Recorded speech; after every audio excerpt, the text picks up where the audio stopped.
most young adults don't just want one job, right? They So want true.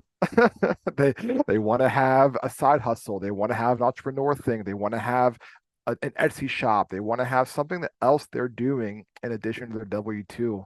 And I think a lot of historical churches are looking at that saying, "Oh, that's so strange." But the ones that are going to really develop that next generation are the churches that say, "Hey, bring your side hustle, bring your side projects. How can we support that? How can it help expand the ministry here?" This is the Young Adults Today podcast. I'm Josiah Keneally, along with my wife, Micah, and we host this podcast, which is about reaching young adults for Christ in our world today. And this conversation is going to be special. We're talking with Eric Hook, and he and I agree that the future is fractional. We're going to be talking about his approach to his Twitter strategy. He has grown rapidly the past 2 years. We're talking about really how pastors could enter a bivocational ministry. And I'm just letting you know that I think that that's one of the 5 fastest growing trends as we enter 2025. So, man, you're going to enjoy this. Let's check out this conversation right here on Young Adults Today. Well, happy Monday, everybody. My name is Micah Keneally. I'm Josiah Keneally. We're your hosts. This is Young Adults Today podcast. Joined today, our guest is Eric Hook. What's up, man? Hey, how you guys doing? We're doing great. It's 81 degrees in mid-October. That's our high for today here in Minneapolis. Can you believe it? No, I cannot believe that. I think it's gonna be 77 in Pennsylvania, so you even got us beat. Nice job. Well, 4 years ago, go ahead. I was just going to say that 4 years ago today, there was a giant blizzard. We were shoveling in our driveway in 2020. It's what you call be ready in and out of season. And man, I'm looking forward to today because every Monday we have new conversations for leaders. We're running 5 years strong on the podcast and been looking forward to this conversation for a good bit of time. But Eric, we're going to talk about the future of leadership in the church and especially this concept of co-vocational ministry. But before we do, Eric, catch us up on a little bit of your life story and journey. Oh man, that's a lot to unpack.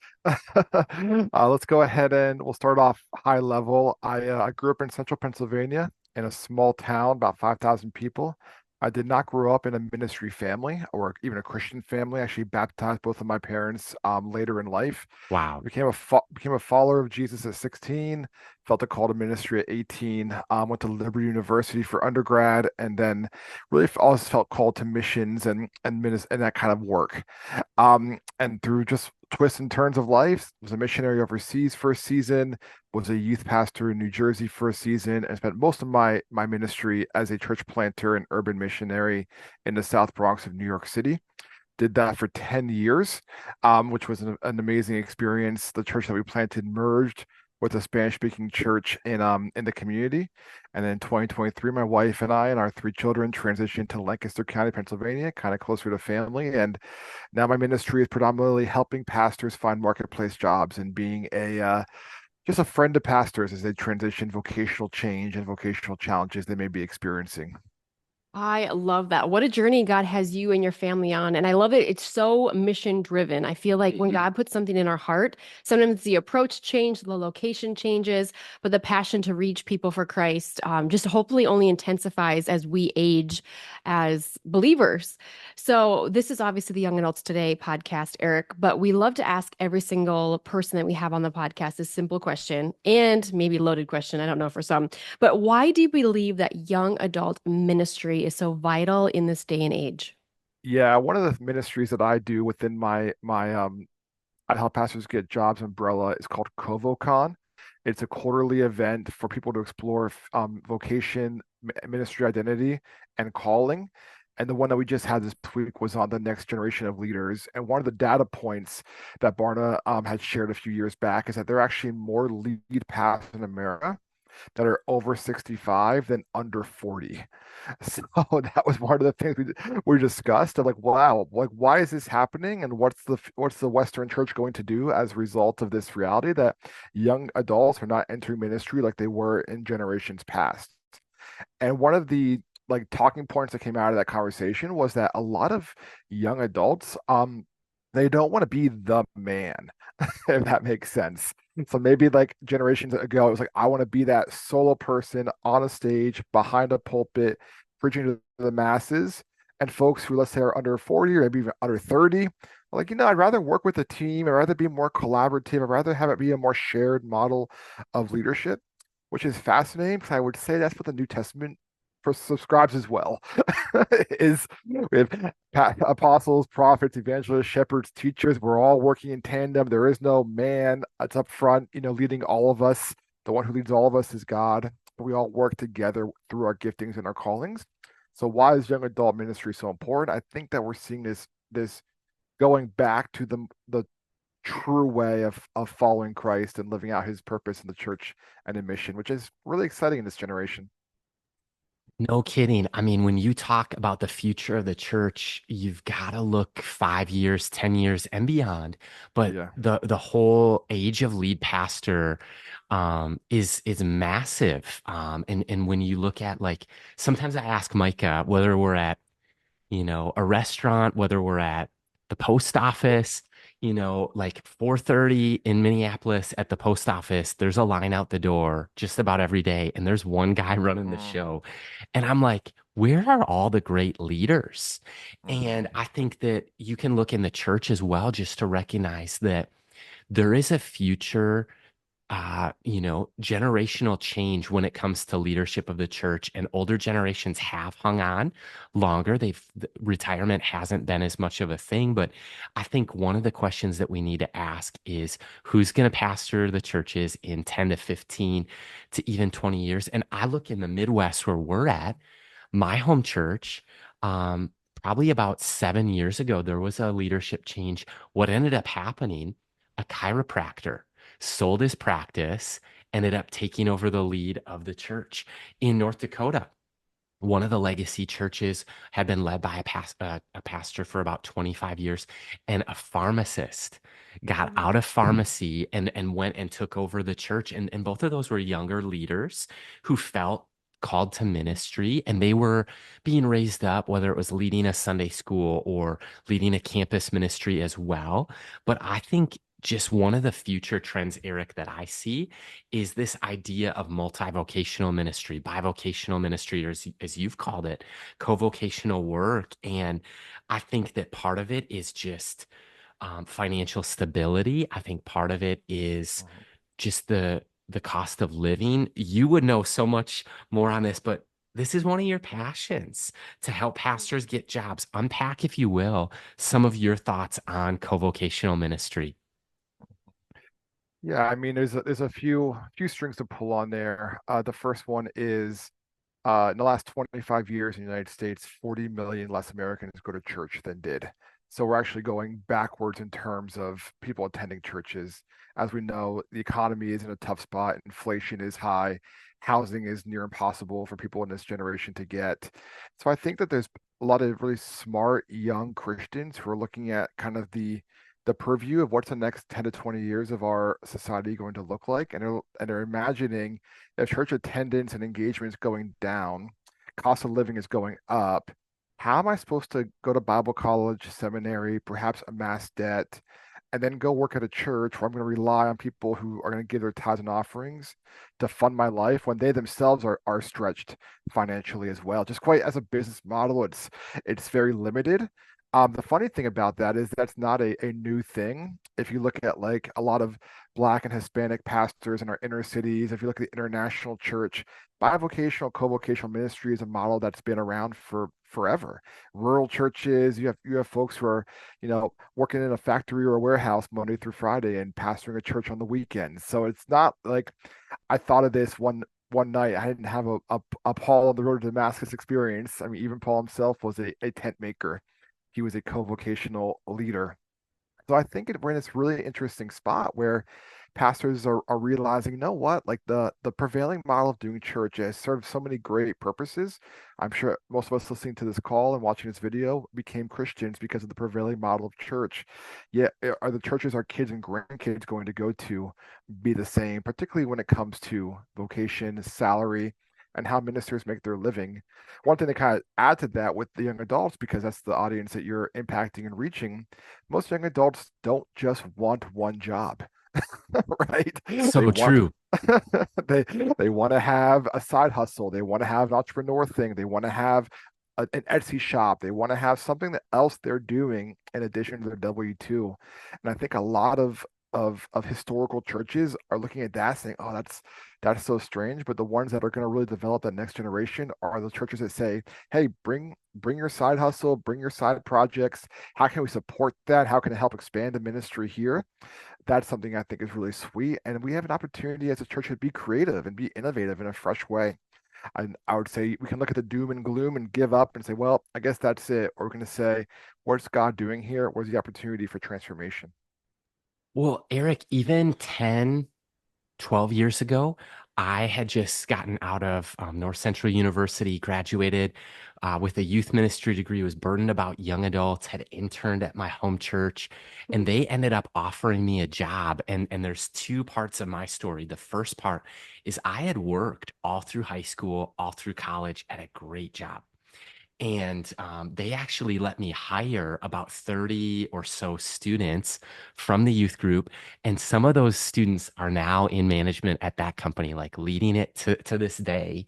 And what's crazy though is it was a blessing to the company. It was a blessing to the families of these students. It was a blessing for work experience. And I had a lot of fun doing it. When I went, because I was working part-time at that job, it was really flexible, especially paired well with the church work that I was doing. And then they were paying me. I was volunteer at like non-salary at the church. And then there reached a point where our young adult ministry started to grow. They gave me some other responsibilities. They're like, hey, we want you full time. The interesting thing about, and no shade on this at all, I think it was just an older school of thought, but this was a larger church. There was probably 1,500 members, maybe 15 or so full-time pastors and a support staff as well. But they kind of had, even in the employee handbook, this written rule, but it was also an unwritten rule. Like you couldn't have part-time work or side hustles or jobs outside of that. And so I kind of started in ministry thinking like they were very separate, like church work, business work. And so there reached a point where I needed to like give up that job to go on staff full time. And now we've in between there, I spent 7 years on staff there. We were together campus missionaries on a college campus for 5. And now we're 2.5, 3 years into leading young adults today as a nonprofit.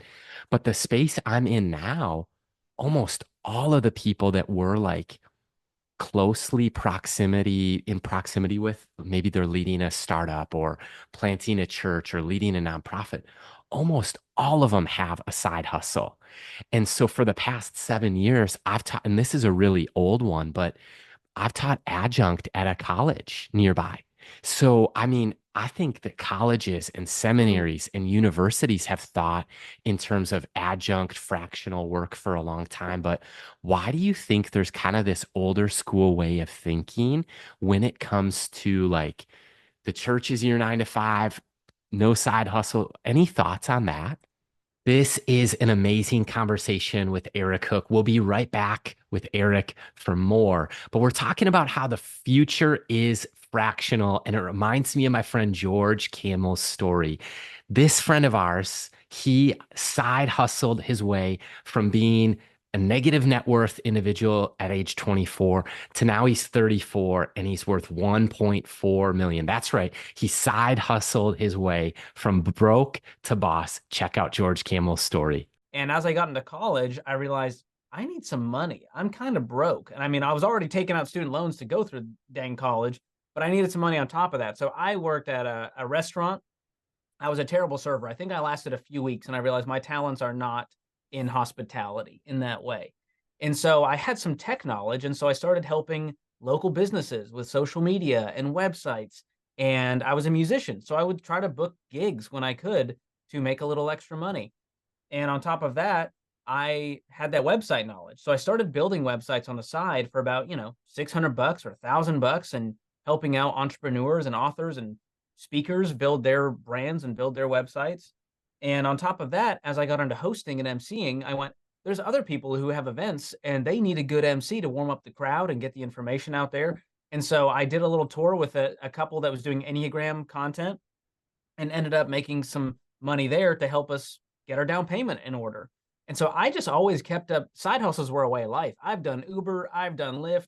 I did the Nielsen People Meter where it listens to like the radio and TV you're listening to, and I'd make $20 a month doing that. Anything I could do to bring in more income, I was like, why not? I mean, when you're young and you're single, there is no excuse to not bust your butt out there. Like, you can catch up on Netflix later. Like right now, let's get to work and let's bring that income in so that we can get out of this victim mentality going, well, I'm just broke and there's nothing I can do. Go get that retail job. It doesn't matter. It doesn't need to be your life's passion. Now, if you can do something within your skill set and passion, you're going to do it longer and enjoy it. But there's nothing wrong with going and just picking up a retail job on the side. Man, you opened a can of worms with that one, so I'll try to be brief. Um, I think a lot of that has to do with a framework and a model that people have in their brain of a church as a place of religious goods and services.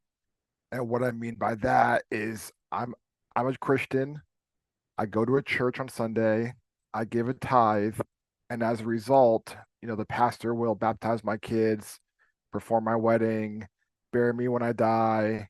I can go to him or her for counseling. There's like this exchange of like, just like I pay a membership to Planet Fitness, I know that if I pay my $20, I can go in there and work out when I want That's where to. I work out too. Hey, there you go. Shout out to Planet Fitness. But it's an exchange of money for a service, right? And people will take that same kind of consumeristic mindset to church. Say, well, because I'm giving a tithe, you need to serve me, pastor and or pastoral staff, as opposed to saying, hey, we're all ministers of the gospel. We're all called to live out the calling that he has for us. We all have the ministry of reconciliation. Yeah, there might be someone who has more theological education that's preaching on Sundays or leading teams or whatever it is he or she is doing, but I can't be a passive spectator at the church and that be all that I do and then expect my needs to be met. So as a result, I think churches kind of caught on of like, oh well, if people are viewing our church as religious goods and services, and Pastor Micah needs to go to the hospital to visit the lady who got in a car accident, but he's at his side hustle, you know, then what do we do? And I think that it was sort of that really clear, like, okay, we can't let anybody do anything else because the people who give the money to our church, I don't want to say they own us. That's too much, but they expect to have 24/7 access to our care and to their having their needs met. But here's the thing, though, and this is where we're getting to the weeds. When I was a pastor, we had a woman in our church whose mom passed away, and I sent our executive pastor to go to the funeral because I was working that day, and she actually stopped coming to our church because she was upset the pastor didn't come to her mom's funeral, Mm, and the executive pastor came. So I get it. And if you're in an environment where like we have to keep people here because that's funding our lives, you're going to try to avoid any barrier to keeping that from being the relationship, the dynamic. Wow, I think that's fascinating. I think you were able to put into words what I think we have been wrestling with through experience and observation for years, trying to understand, okay, you want to hire us, you want a 2-for-1, you're going to give one of us $40,000, the other one's for free, and we are at a 24/7 availability, open door policy, whether we're on campus at the church or the campus of College World, and then we're supposed to live on that. And our outlet, in addition to ministry, like we have other things that we love to do. So even just this newer form of thinking or train of thought, I'm one that like I want to push the envelope. I color out of the lines. I feel like God's actually called me to be a pioneer in some ways, where it's like, who am I hoisting on my shoulders that can go further than me, go farther than me somewhere down the road? So even just this form of working in the church and getting paid for that, but then also having a side hustle, I think is what we're seeing a lot of young adults. totally. But I think it also poses the experience and things we've come up against when it comes to young adult ministry is that every single young adult that we come across wants a personal pastor. So even without you saying it, how the churches function as like business org charts, lead pastor, executive pastor, even if you're filling the role at a funeral and going in place of somebody, that should be, I would be thankful for that. Like, wow, somebody actually did show up. But what we're seeing is young adults actually want access to their pastor 24/7. And generally, if they're a young adult, they want the young adult pastor.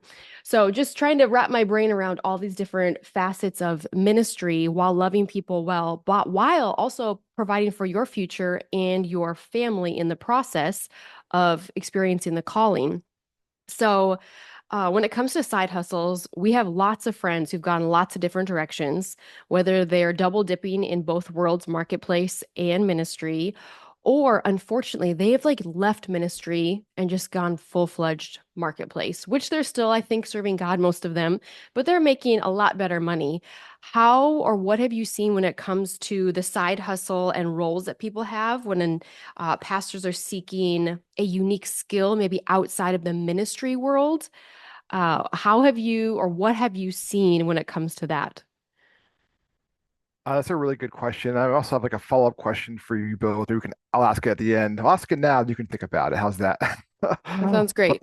but I kind of wonder if do you, I wonder for you both, do you think that expectation young adults have is because they grew up in an instant society where it's like I can look at someone's Instagram reel or TikTok and I can send a comment to them right now and they'll respond within a few minutes. So therefore they take that kind of thinking to analog world and they think, well, hey, this person on TikTok responded to me. Why isn't my pastor calling me back? Is that a reality, you think? I think that definitely is a correlation between everything, in addition to us having our cell phones as our primary means of, getting in contact with us. It's not like I have a landline over there at my office and I have a cell phone on me and they're two different worlds. I think having a cell phone in your pocket, for me at least, like, where are the boundaries? You know what I mean? So everybody, my phone is my home phone, my personal Mhm. phone, my work phone, like it's all in one. So there is this instant accessibility. So I think what we have done to help eliminate some of that rejection that they might be feeling, like, oh yeah, TikTok, they respond to me. Well, that's probably their full-time job Right, in that exactly. way. But I think we put up healthy boundaries like, hey, if you don't hear from us in 24 hours, like you'll probably hear from us within the next 24 hours. And if we Mhm. see that it's an emergency where a friend goes into surgery early for having a baby, like we contact them the day of, like, hey, no need for to respond to us, but we saw that you guys went into emergency surgery, you and baby look healthy. What do you need anything? So I think that's the boundary of we have 24 hours if you don't hear from us. Um, but that just creates, I don't know, something I think even between me and Josiah, because we literally just had a friend who's under 40 who suffered a heart attack Yesterday yesterday as a pastor. as Yep. as a lead Mhm. pastor. So it's like he's under 40, three kids, a wife, like he's going through some observations and stuff today, but it's like, holy cow, like that could easily be either one of us. Mhm. So if we don't put up boundaries of health, mentally, spiritually, relationally, and in the ministry world, I mean, we're holding things or we're carrying things of the stress in the world of which we don't need to carry, because Jesus obviously does that and did that for us. But I think it's easy as pastors to want to be seen in a positive light and we want everybody to love us. That's where our Mhm. egos and pride and all that stuff can kind of get in the way. But it's like, I don't know. It's how do we humbly love people like Jesus did while being there for them in the midst of everything? Um, and not overstepping our boundaries or not being a doormat ourselves. So I think it's a Right. tension that every leader and pastor needs to manage, and hopefully know your limits and the stressors of your life, that you can kind of put up guardrails that protect you, but not shove people out. No, that's a really, really good point. And I think a lot of wisdom as well. I think of the life of Jesus. I mean, he had, you could say, his best friend, which was Peter. So if Jesus was alive in 2024, if Peter called him, he probably would answer, right? And James and John maybe as well, and maybe even the 12. But like as went to the 70 and then the 5,000, like Jesus could not be all things to all people. So why do we try to? So Micah, to go back to your earlier question in regards to side hustles, a few things that I would kind of spit on there. The first one I think is if you spend your full-time thing is ministry, or most of your hours are spent in ministry, it's a lot of time working with people. So I would really recommend folks who are considering side hustles to say, hey, what is something I can kind of do with my hands? It might sound like strange, but it's like you spend a lot of time using your head in ministry. You're writing sermons, you're researching topics. It's like, what can I do with my hands? I knew a guy that was a side hustle pastor who made custom furniture and sold it for a lot of money. And it was just, 10 hours a week, but he made more money doing that than he did pastoring because he just sold to this high-end clientele. So I would encourage pastors to think through, like, what's something with my hands I can physically do? I mean, here in Lancaster County where I live now, I mean, a guy could go out and mow lawns on a Saturday around his neighborhood and probably make 300 bucks like in a day, just pushing a lawnmower. I mean, it's not glamorous work, but it's honest living. So that's the first thing I would say. The second thing is kind of a different perspective, but finding ways to sort of monetize an expertise that you have that nobody else has. I think for we as pastors, we are so used to playing defense. We're constantly meeting the needs of other people. We don't ever take a step backwards and say, "Hey, how has God uniquely wired me?" There's a story that I tell in my book about an interview with Tim Keller and Carrie Newhoff, and it was towards the end of Tim Keller's life. God rest his soul, and he shared how it took him 40 plus years of ministry to really realize, oh, I don't even know who I am. I'm always catering to other people's needs. I struggle with my own identity. So with I help pastors get jobs as a side hustle, and what makes it unique is that I've been in ministry for 15 years, but I've also worked in workforce development, helping people get jobs from underrepresented backgrounds. So I'm melding these two worlds together, and thus births I help pastors get jobs.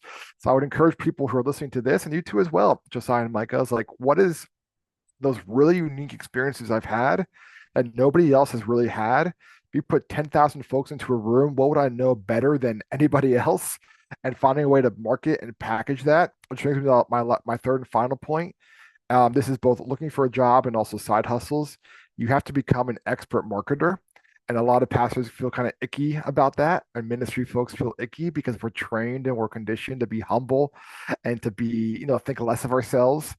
But at the end of the day, we have to be okay to own, like, this is what we do well. You can't walk into a job interview and be like, oh yeah, I think I'm okay at this. You have to walk in and say, like, I've done this and I can do it here as well. And bring in that confidence, not cockiness, but confidence. Same with marketing your side hustle. So work with your hands, find ways to monetize your expertise, and then ultimately get really good at marketing.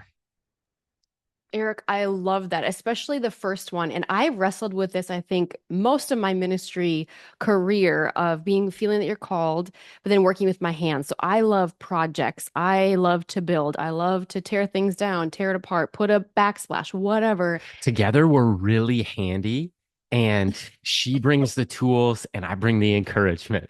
There you go. While I work. He's a good, what do you call that? Foreman? The foreman. The foreman that doesn't know the blueprint, but that's okay. I'll tell you what's going to happen.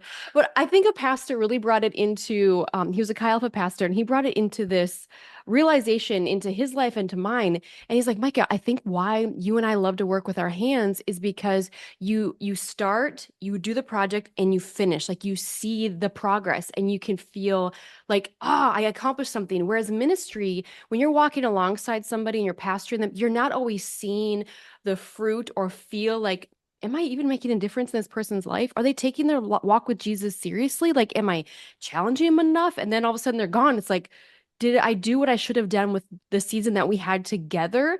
And we might not ever see that, or we might see that in heaven as a reward. We don't know, but there's a Yeah. reward factor when I work with my hands. I'm like, praise Jesus. Like, yes, I can get it 10 hours. We can get this backsplash put up, or this wall colored, or wallpaper, whatever. And I just think that for me, that's, I don't know, been helpful to realize, like, wow, there's nothing wrong with me when I'm looking at, like, oh, why don't I want to be with anybody right now? Well, I'm naturally more of an omnivert, but when I recharge, I want to be alone. So Right. I don't know. I think Josiah could probably relate with the other two. My mind needs a rest. He's like geared up at 10 o'clock. I'm like, dude, I can't even. Take a chill pill. I can't even. Oh, Well, man. I think of just in my opinion, it's never been easier to start a side hustle, a blog, a True. website than in like 2024, whether it's like an online course that people pay to have access to, or one of my best friends, he picked up a camera, some used gear, and he's a pastor, but he started doing photography as a side hustle, just as extra income for his family. I think of for other friends of ours, maybe teaching a class or speaking kind of doubles down on some of maybe those same highly cognitive skills, Mhm. but presenting and things like that. I also think for me, I don't know how long this will be a thing, but Eric, one of my passions as a kid was collecting baseball cards. Oh, cool. And so I've met so many unique people. I've been able to share the gospel with people, pray for people, and just have unique conversations around a baseball, football, or basketball card. And that's been a unique thing. I Hmm. think that my encouragement to the listener is to explore and to test out, like, if your income is really high, find some ways to give back and serve. If your income is lower but your fulfillment is high, find some things like maybe it's DoorDash or Uber Eats or Grubhub, but Sure. to step into some of those structured side hustles while you maybe think of maybe more the spontaneous ones. But man, you brought up marketing. Hmm. And Eric, one of the things that I think that from my vantage point, I stumbled across your profile on X or Twitter, man, maybe a year or two ago. And from my vantage point, it's like you started talking and having the conversations you wanted to have, and Mm. people showed up. Talk about the past year or two and your journey even on Twitter. Yeah, it's kind of wild, man. Yeah, about 2 years ago, I was probably around 2000-ish followers, and I just started talking about co-vocational ministry and um like how I was doing it in the Bronx and how I think it's the future. And I was writing a blog about it. And the unique thing about my strategy, if you even want to call it that, is I think there's one of two extremes people make on social. The first extreme is every single post is read my blog, buy my book, go to my website, buy my course. I just dropped this. I just launched this. That's annoying.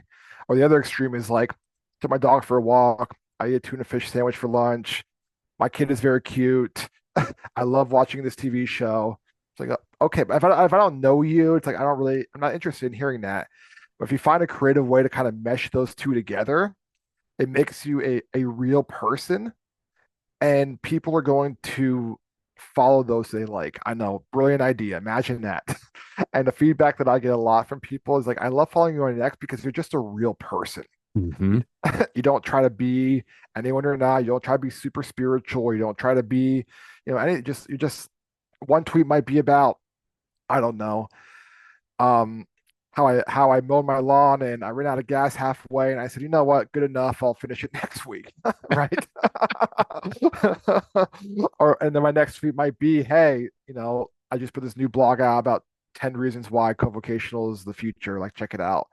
The strategy that I employ, and I do it loosely. I don't have a team or anything like that. It's I really try to encourage at least once a day, put something out to encourage a pastor. Maybe it's a Saturday afternoon. I'll put, hey, right now there's a bivocational pastor who's writing his or her sermon because they worked all week. And I just want, if that's you, I appreciate you. Thank you for your ministry. God bless you in the work you're doing. So encourage. The next one is educate. How can I educate my audience so they know, like, if you follow me, you're going to get more than just mowing the lawn and tuna sandwiches. You're going to actually learn something new. Um, the third one is entertain, right? Like, just be goofy, like, just say silly things, tell dad jokes, talk about something funny your kid did. But the last thing, I think this was the secret sauce, was exploit bad ideas. So, like, this conversation that we just brought up, like, here's Josiah and Micah, this dynamic couple, and they want to, they've had opportunities to work in ministry, and they were told, yeah, we'll pay you 40K a year. And they were asked, oh, like for 40K each, right? Like, no, 40K in total. Like, so removing the names and just saying, why would a church think it's okay to offer, a high energy, high caliber dynamic couple 40K a year for, their ministry? Like, that would be an example of exploiting a bad idea. and all of a sudden it generates conversation of like, oh, that is a terrible idea. And then it builds conversation on um how churches value their staff. So I think those are the four things I really try to hit on daily. Oh my word, Eric, He's taking notes. the four things you just said of encourage once a day, educate your audience, entertain, be a human. We're not robots out here. Like this isn't AI generated Sure. content. This is a real human being. And then exploiting bad ideas. My word, I think that how I approach social media is I feel like God's given us a voice and an audience and something to say, but sometimes it can be how do we best steward this? And you're one of my favorite follows. I would say to Oh, the thank listener, you. go follow him. It is entertaining for sure. I can tell you that.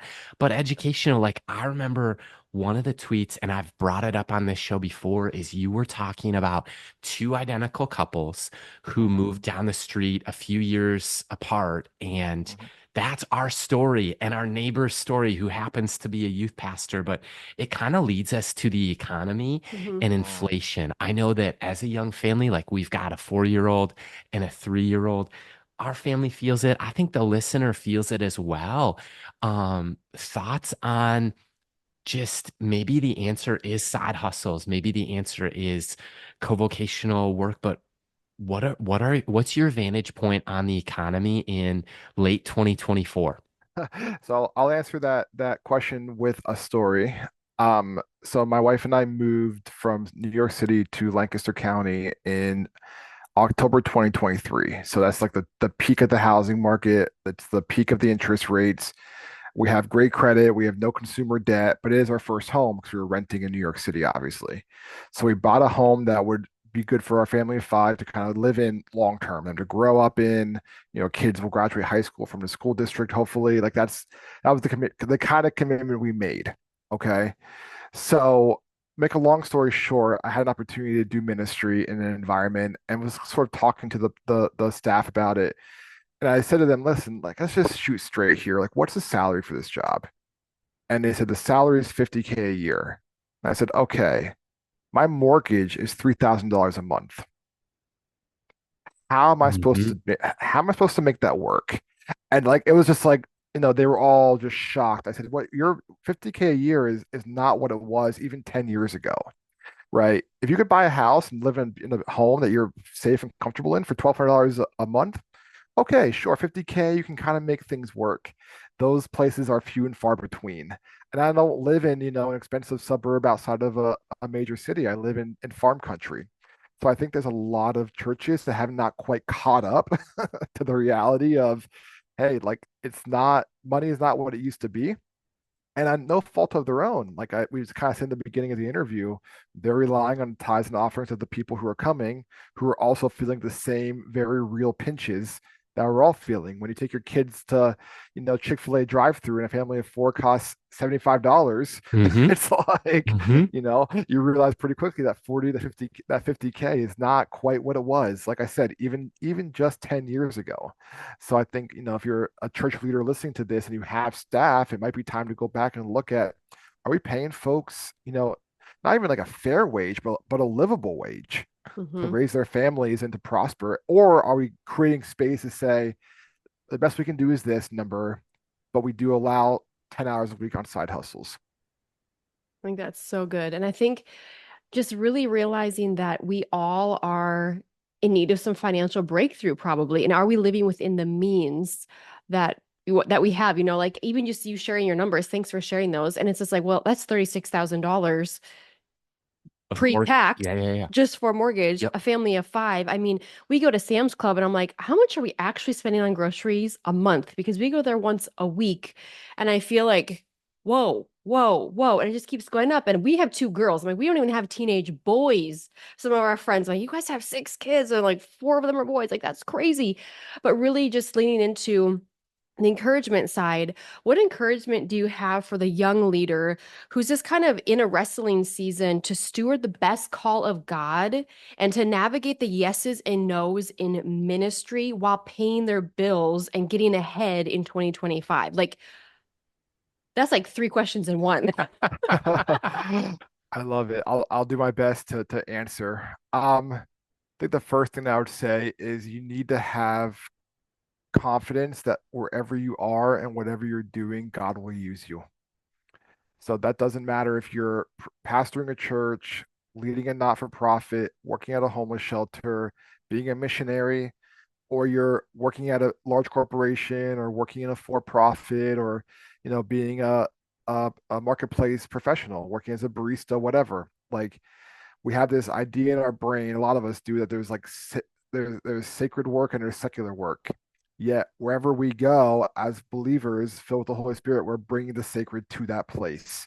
So I think that'd be the first encouragement I would give that young adult, because I know when I was 18, I had tunnel vision of like, I need to be in full-time ministry or else I'm not living out God's call for my life. And it took me about 10 years and lots of money in therapy to untangle that, to realize, no, God will use me wherever I am, whether it's the inner city of the Bronx or whether it's farm country of Lancaster County, whether it's working at a secular company like I do now or pastoring a church like I've done in the past. So I think that's the first thing I would give. The second thing I would share is for every kind of theological skill you gain a practical skill to go alongside with it. And by practical skill, it could be something as simple as, do I even know how to change my own oil? Do I know how to rotate my own tires? Do I know how to actually clean a house properly? And or as advanced as, should I earn a cybersecurity certification or a PMP certification or a SHRM CP certification? Like, I think there has to be a reframing of, yes, I have tons of theology books and I love them, but I also need to have books, not just leadership, but also just real practical skills. Like I know a thing or two about something that someone would pay money for. is one of the things that I would encourage young people to really think through. And the last thing too is I'm trying to think how to articulate this in a way that makes sense. But the only way that I can say it is, don't be afraid to look dumb.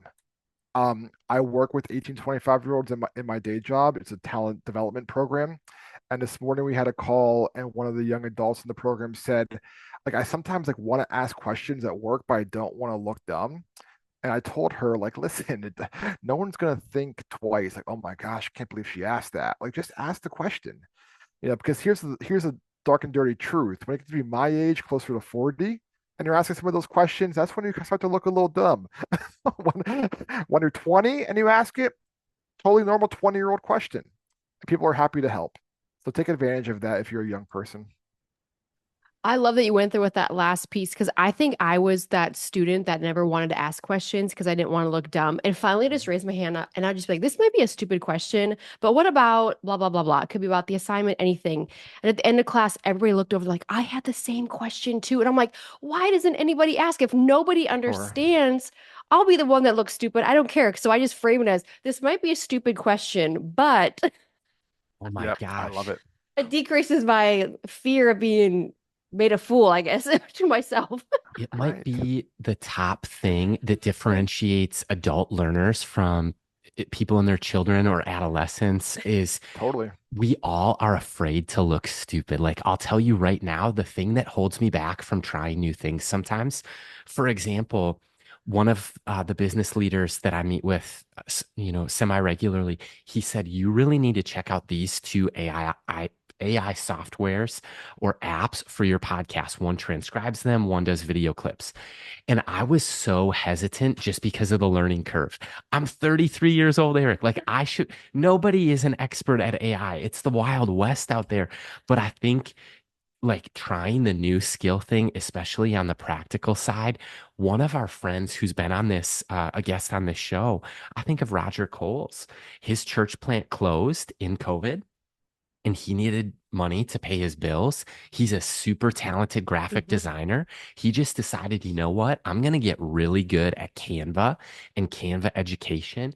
His profile, we'll link it in the show notes too, but he has your social designer.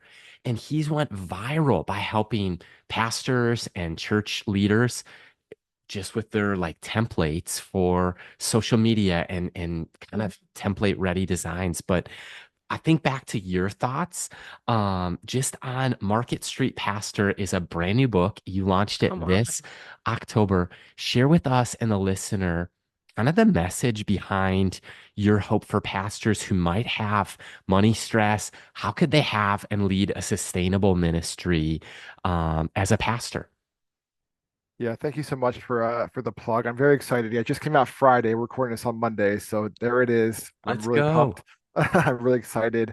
But yeah, the it's basically there's 5 steps to going from ministry professional to marketplace professional.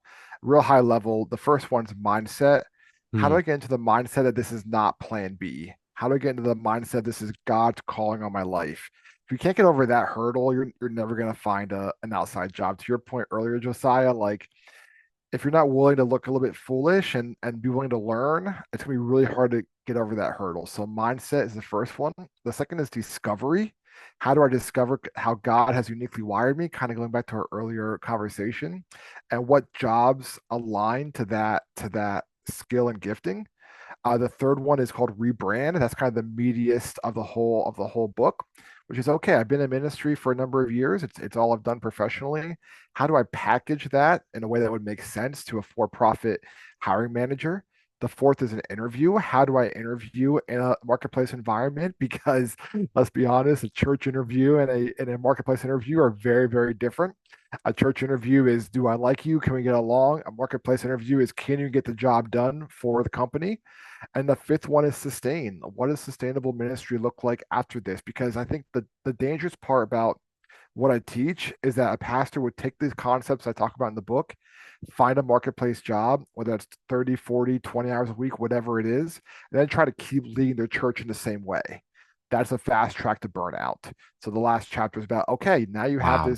this job. How do you sustain your ministry long term? So it's the A to Z. How do I do that? Available wherever you get your books. Eric, that sounds like an amazing read, and I can't wait to sink into that. But the third point that I want kind of have a hair in my lip. I feel like we have a fly flying around here, and it feels like it's a presidential election. I was So gonna if say, I you saw see you me like flying flying and like around. swatting my hands, there's literally a fly. But that No was the hair on my worries. lip. Anyway, question like the third thing you said, rebrand. We we've experienced a lot here in Minnesota, a lot of people going through transitions. For sure. Universities and educational world is changing. People are getting laid off. They're in their 40s, 50s, 60s thinking that they were going to end Retire. there, retire Yeah. there, finish out well, but they're getting let go. And they're trying to rebrand themselves, whether it's in the educational realm, the ministry world. Some of them are evangelists and they're 65 years old, still working with youth. They're remarried. They're trying to discover like who am I? Because they see the generation of who they once were, that they were the 30, 25, 30-year old, and now they're 65 plus, but they're still being very effective. But there might be this internal, I don't know, breakdown of like, who am I? How do I rebrand and be relevant, quote unquote, for the people God's called me to in 2024 into 2025? I don't know if the rebrand marketing goes in that way, but I feel like you're a brilliant mind. How would you encourage the pastor, maybe their lead pastor, and they're trying to rebrand themselves? They're trying to rebrand their church, or maybe a young adult pastor's listening. They're like, we are trying to rebrand our ministry to bring in the marketplace person off the street. How would you just break down or encourage somebody who's maybe walking through the hurdle of the rebrand, which might feel like a quarter life or midlife crisis for some listening today? Yeah, it is. I had my own fair share of those quarter midlife crises in my own journey as well. I might be in one right now, to be honest, but we'll TBD. I'll let you know down the road. But I think the biggest area is I'd recommend this. Let's get very practical. If what you just heard, if what Micah just shared with you listening, like yes, that's me. What I recommend that you do is go to Google, search monastery near me, book 3 days at a Benedictine monastery if you can find one, but any monastery will do the job. Basically, somewhere where you can go be quiet for 3 days. Limited, Wi-Fi, limited cell phone use, and designate 3 days if you can. If you can do one day, that's okay too, but three is really the sweet spot. And bring a journal, like a big, thick journal, and start to journal through like what challenges and obstacles have I overcome? Has my ministry overcome? Has my church overcome that make us who we are today? Right? Like none of us grow sitting on the beach drinking an iced tea, right? I wish we did, but it doesn't quite work that way. We grow through overcoming challenges and obstacles. And we begin cataloging the challenges and obstacles that either you as an individual or your organization has overcome.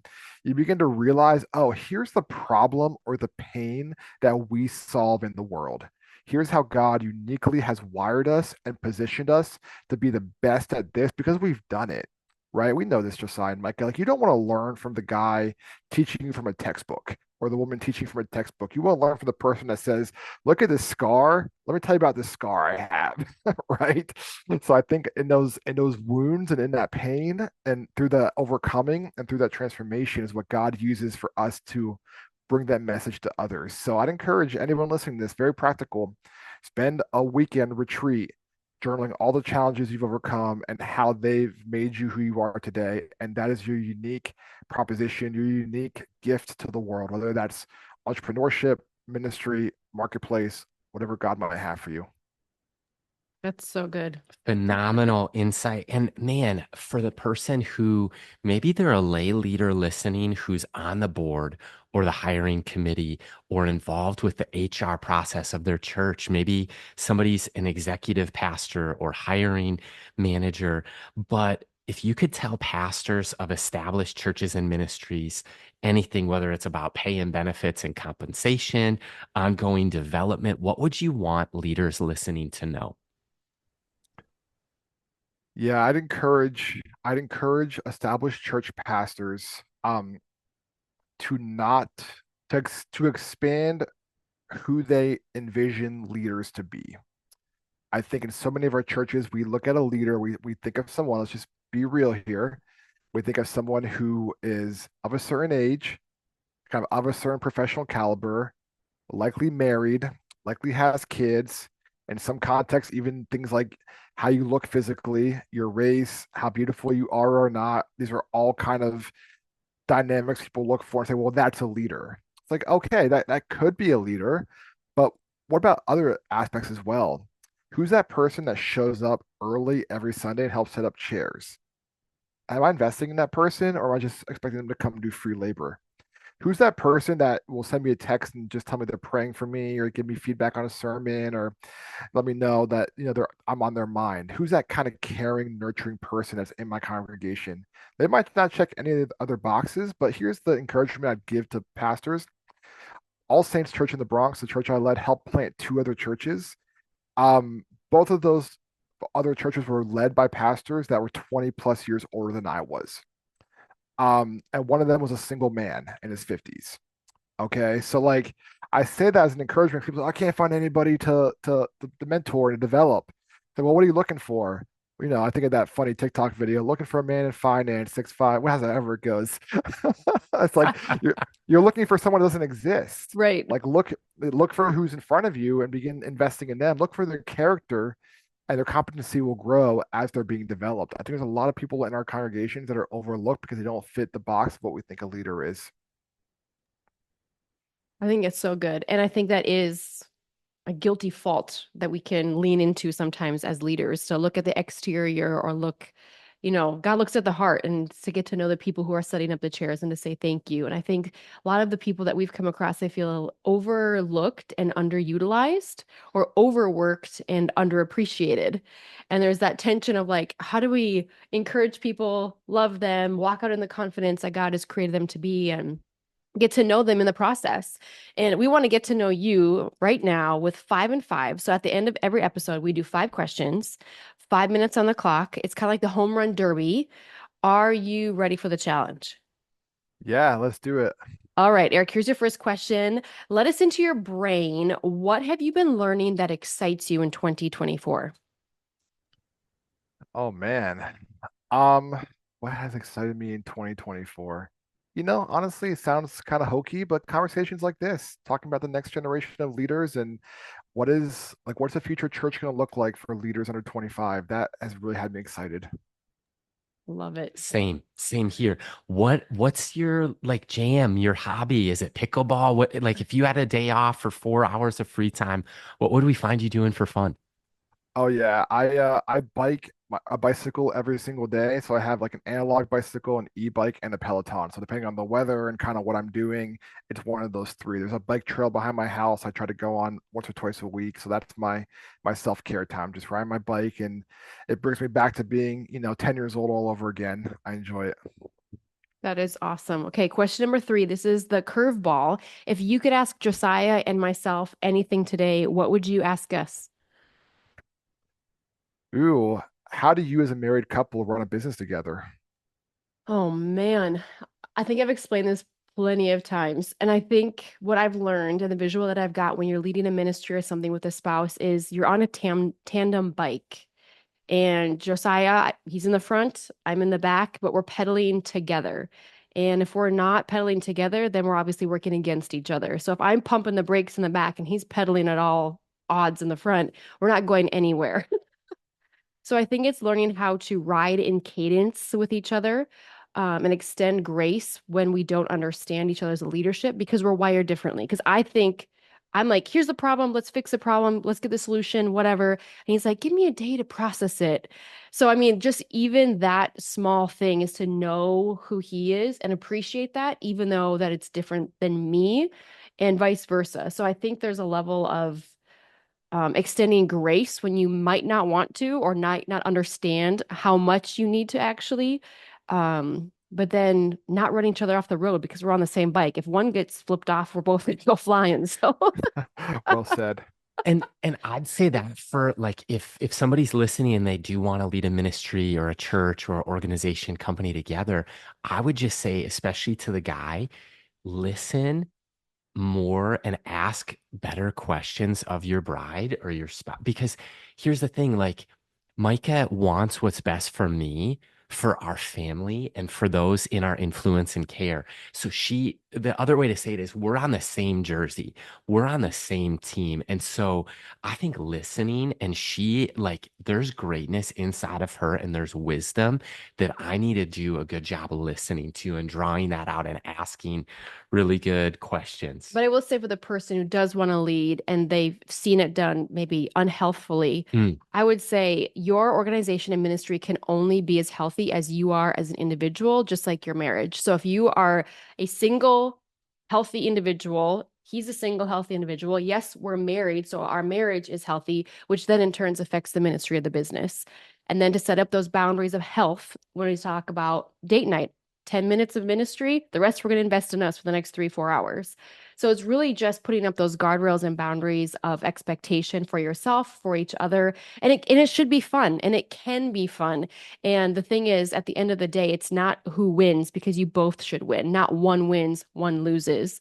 Because if that happens, you both kind of lose, right? So that's for the encouragement. Like it should and can be fun. I'm reminded of, you brought up Timothy Keller. I read his book, The Meaning of Marriage, and he shares a story I think it's in the early part of that book, where they took a family vacation and he commented on the drive home to his wife, like, I really would have liked to check out the campus bookstore.